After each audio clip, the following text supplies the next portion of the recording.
Hello everybody, this is Mithril Zenith, and I'm going to be starting a new series where I'm reviewing the maps of Fire Emblem 1, 3, 11, and 12, talking about them, analyzing them. If you've seen my video way back when on Battle Before Dawn, this is going to be similar to that. So without further ado, let's get into it. We are starting with the Fire Emblem 11 Prologue. I'm going to be doing all 4 Prologue maps, because these maps come before the rest of the game, but they do not exist in any other version of the game. So we're Shadow Dragon Prologue. These are available only in normal mode unless you have a hack of the game that has a what's called the full content patch, which adds them in retroactively, even onto harder difficulties. But we're just talking about how they appear in-game in normal mode. So here is Prologue 1. There's not really much to say here. It's a 1-unit map. Enemies don't start on the map, they're all reinforcements. There's a trigger line about here, where once you cross this line, you get 2 fighters and 2 soldiers, I want to say, or maybe they're all soldiers. You go through, you open a door, you go to the throne, you seize the throne. There's enemies that take the throne, an enemy that sits around here, one that's aggressive, one that's passive. It teaches you the rough mechanics of how to move units, how to attack, how to select weapons, how to use... I think it teaches you how to use the vulnerary. There's not really much to say here. I'm not a huge fan of the 1-unit moving around type of maps. They feel pointless. But in the era after Fire Emblem 7 Lin mode and beyond, where really this has more to do with gamer culture than it does the games themselves. But the culture used to be, hey, you get a new game, you read the manual will explain the controls and tutorialize things, and then you'll get into the game and you'll just play. That's why a lot of games, Nintendo and Super Nintendo era, just don't really have tutorials inside the game. So this is kind of a reaction to that, of a lot of people won't have a manual or won't read the manual or whatnot, and so you kind of have to tutorialize inside the game. And so we started getting maps where you have 1 unit, maybe 2, moving around, attacking. It's basically all pre-scripted. Not really much I have to say on that. So there is one interesting thing about this map and all the Prologue maps, and I'll get to it in the next one though. Prologue 2. The interesting thing I wanted to say is that the soldier class, the infantry soldier, did not exist in Fire Emblem 1 or Fire Emblem 3. So it is a brand new class for Fire Emblem 11. I mean, it was in other games, but it will only appear in the prologue. This is the only time where you're going to get these infantry soldiers. Anyway, Prologue 2, you get Frey and Abel. Abel has a javelin, Frey has an iron lance. Both have iron swords. They both have the same lance rank, so you could trade the javelin between the two. You're not really in any danger unless you try to solo everything with one of your cavaliers. The one thing I will say is that unless you get a crit, none of your units are 1-rounding any of these enemies here, and there's not really enough to... Like, you can maybe get 1 level up if you kill everything with 1 unit. But because you're going to be 2-rounding things instead of 1-rounding, it gives the player the experience of, hey, the first unit that attacks will get less experience and they'll take damage. The second unit that attacks will get the kill, they don't take damage, and they get more experience. And so whichever unit you want to level up will also be healthier, will also be kind of kept safer, whereas your other units will take a beating and not really get as much for it. It's an interesting way to kind of show that to the player through gameplay, and I think that is... If that's what the player's learning from this type of map, it's a safe place to do it. There's really not a whole lot going on in the map. You go left, you fight these enemies. You go south, you fight these enemies. I think this archer will come out and attack you, and then you fight the stationary soldier here. You have a javelin, so you can always fight the soldiers from safety, especially this one who's stationary.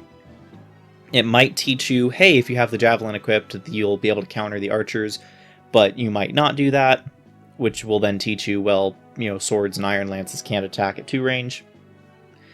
It teaches the player some stuff, but nothing about the map, again, is particularly interesting or unique. I don't think...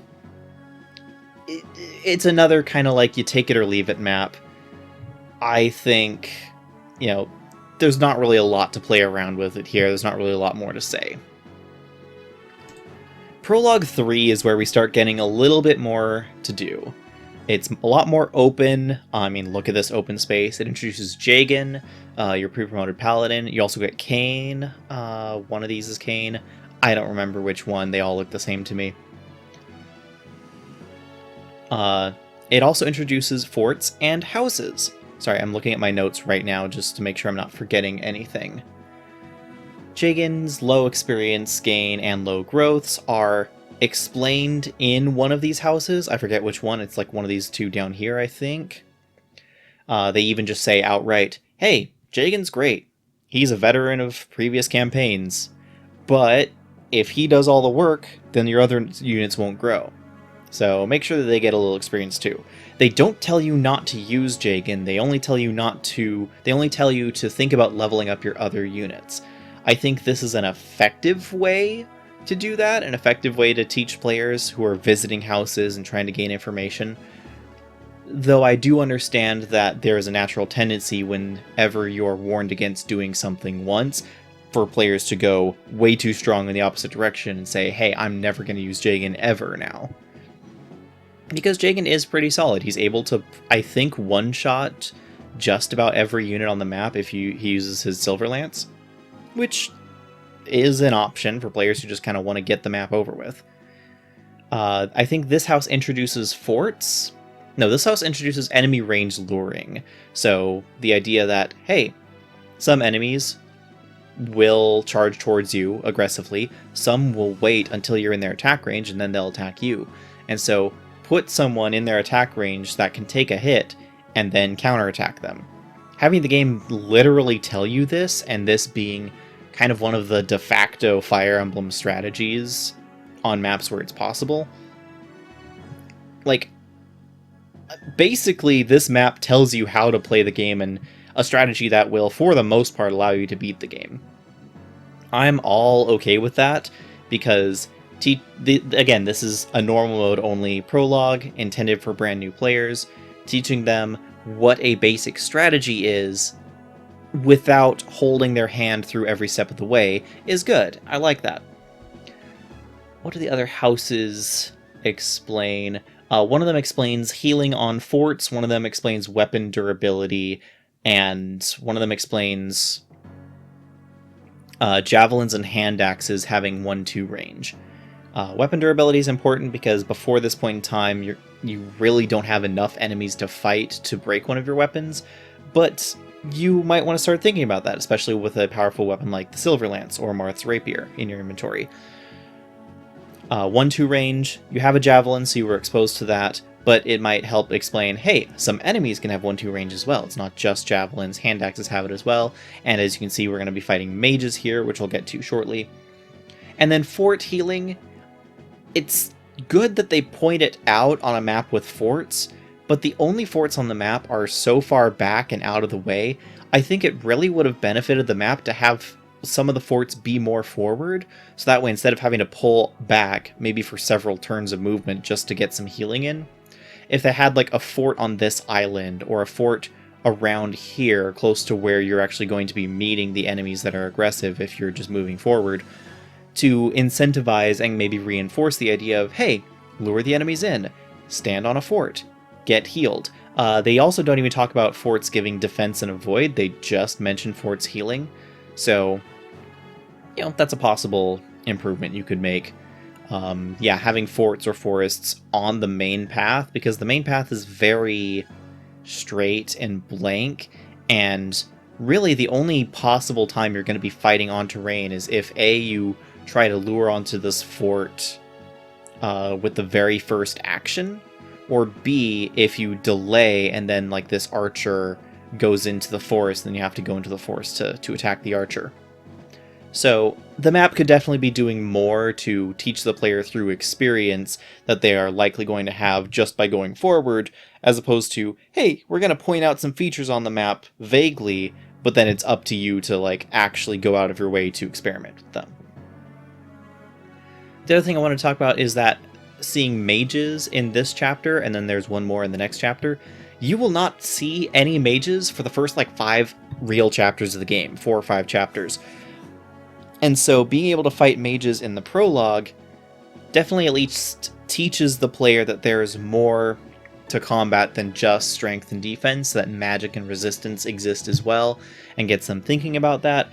But then there's so much time spent that it's like they might forget about it entirely. That's a good teaching point of like, hey, Jagan has higher resistance. I think Marth has somewhat higher resistance. Your Cavaliers have pretty low resistance. I don't remember their stats exactly, but it's an option. It's something to do. It's neither good nor bad to introduce mages here. It just kind of is a thing you can do. It also reinforces the idea of 1-2 range. So you have that. I think that's all I had on this map. So let's go into Prologue 4, and I have a lot to say about Prologue 4. This is a map designed specifically to make the player deal with loss, no matter how you swing it. There's no possible way to play this map without losing at least 1 unit, which is a very bold concept for a tutorial map, a map only available on normal mode. And yes, they give you access then to units that you wouldn't get on hard mode. Frey being a perfect example, Norn being a potential unit if you lose 2 or more. So you have to lose the 1 forced unit and 1 additional in order to get Norn. There's even a house that explains as such. I think it's this one here that basically says, you know, sometimes sacrifices are necessary to win battles and to keep moving forward. You know, we try not to make too many of them, but it is what it is. Losing 1 companion may be the only way to meet another is something else the house says, which is the only in-game reference to the idea of death guidance and units joining only on condition of other units dying that I am familiar with in the game. Like, it never explains death guidance, it never talks about this sort of thing elsewise. So the fact that it mentions it here, that you will get some units only by losing others, is interesting and is technically explaining, or hinting at, not explaining, it is hinting at a deeper game mechanic that is only in this version of, and only in this game of, in the whole series. So at least they mention it? At least they mention it in a house right away when they're talking about sacrifices and losing units and pushing forward regardless. I still think it's a weird idea to have, but I mean, this is not full game analysis, this is just this map. Speaking of this map, after the first turn, Gordon spawns in as an enemy unit with no weapon, with a story cutscene saying that he's basically bound and gagged and dressed in enemy colors. The idea being the game is heavily encouraging you to talk to him with Marth instead of attack him. If you talk to him with Marth, then Geel and the Sable Knights will spawn behind you. They are very high level knights who will pretty much destroy you if you try to attack them, no matter who you are, no matter what units you're using. Even Jagan won't be able to take all of them on. So you then are given an escape point where you can send 1 unit to, sacrifice them, they will disappear, like totally give up their lives and everything, and then allow you to proceed by moving through this door, because there's 1 door key on one of these enemies, but you do not get a second door key. The other way you can move forward is if you kill Gordon, the Sable Knights will never spawn, and they will just open the north door for you to march through. There's an iron bow that drops from this archer, and you get a steel bow from this village, which then brings your inventory back into rough parity with what you would have starting hard mode, just as Chapter 1, because Gordon starts with an iron and a steel bow. So you have these here. This one's obviously droppable. This one's a village reward. So you can go to that. One sec, was there a village in Chapter 3? No, there was not. So this is the first village as well. First village that Marth can then go to, which basically reinforces the idea of, hey, we want you to have Gordon. Please have recruited Gordon, and then here's a weapon for Gordon to use, which then introduces the idea of trading and inventory management, and not all units can use all weapon types. So, hey, if you didn't trade the javelin around before or something like that, here's a perfect example, a perfect instance for you to trade your weapon to another unit so they can then be useful. There's also Pegasus Knights that spawn from these forts, which are enough distance away that it will require at least one turn of movement before they get even close to your army, even if you're right here. It'll also show that flying units can't travel over wall tiles, which means that you can, if you need to, hunker up inside this little fortification and use the doors here to kind of narrow down the create a choke point to narrow down how many units can get attacked. You can also fire over the walls though, so if you do kill this archer, get the bow, and then retreat back in, Gordon can kill the Pegasus Knights with a bow, or you can use the javelin if you still have it. One thing I wanted to talk about with the fort placement is that there is one fort down here and 3 forts over here. The fort down here is a pretty well placed fort, one because it's also the decoy escape point, so a player who is being careful and cautious and slow might have their injured unit sitting on the fort, which means they are likely to have a unit either on the fort or just one turn of movement away. Maybe they sat them on the fort one turn and then moved up. So they are unlikely to be caught fully off guard and screwed out of being able to escape. You'll be able to escape that way. If you killed Gordon, then you don't have to worry about the escape. If you can't escape, don't worry, the map doesn't end. If every unit aside from Marth dies, this north door will still be opened. So Marth can travel up solo and, escape that way, win the map. So this map actually has tons of different layered options and triggers that the player might not even know about when they're playing through.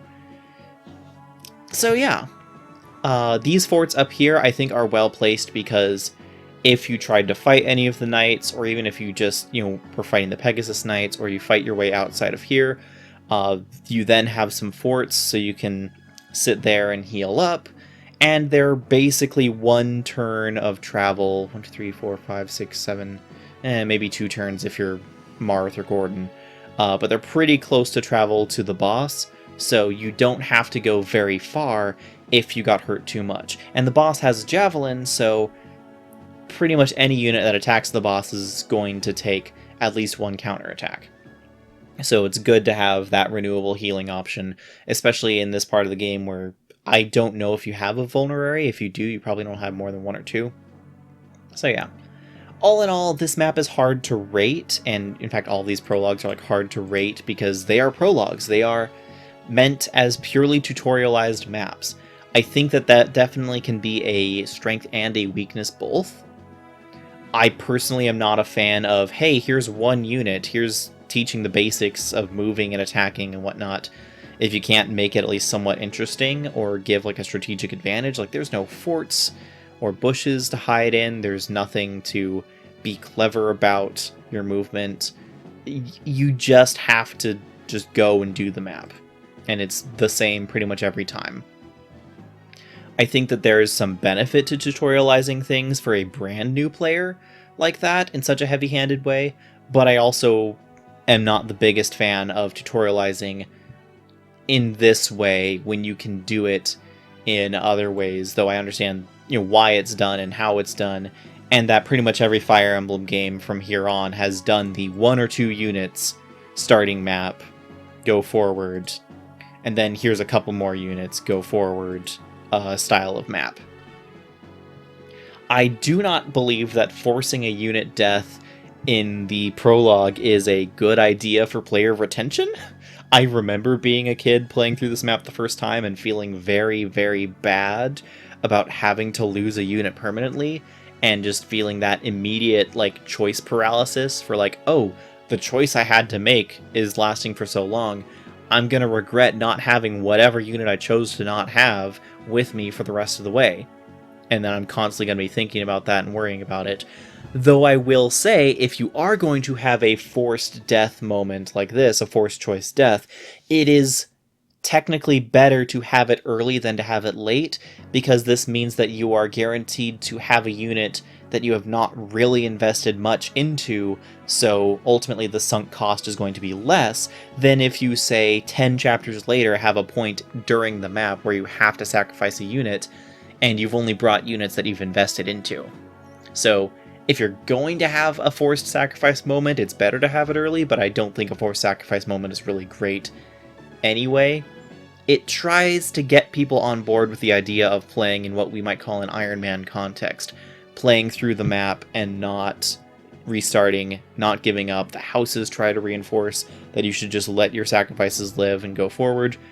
I don't think that really works here. I think that the map doesn't really execute that player thought very well, or it doesn't challenge the player thought of wanting the perfect run very well, because while it directly challenges you and says you cannot have a perfect run, it just feels bad. There's not much else I can say other than it feels bad. It's an emotional low point, and emotional low points are quit points for players. So it would not surprise me if a lot of players played this game, got to this map, had the forced choice of sacrificing a unit, and then said, I don't want to play this game anymore. But that's my thoughts on the Prologue maps for Shadow Dragon. Next time we will be doing the Chapter 1 maps of FE1, FE3 Book 1, and Shadow Dragon. We'll talk about their differences, compare and contrast them, and see where we go from there. Till next time, this is Mythical Zenith signing out.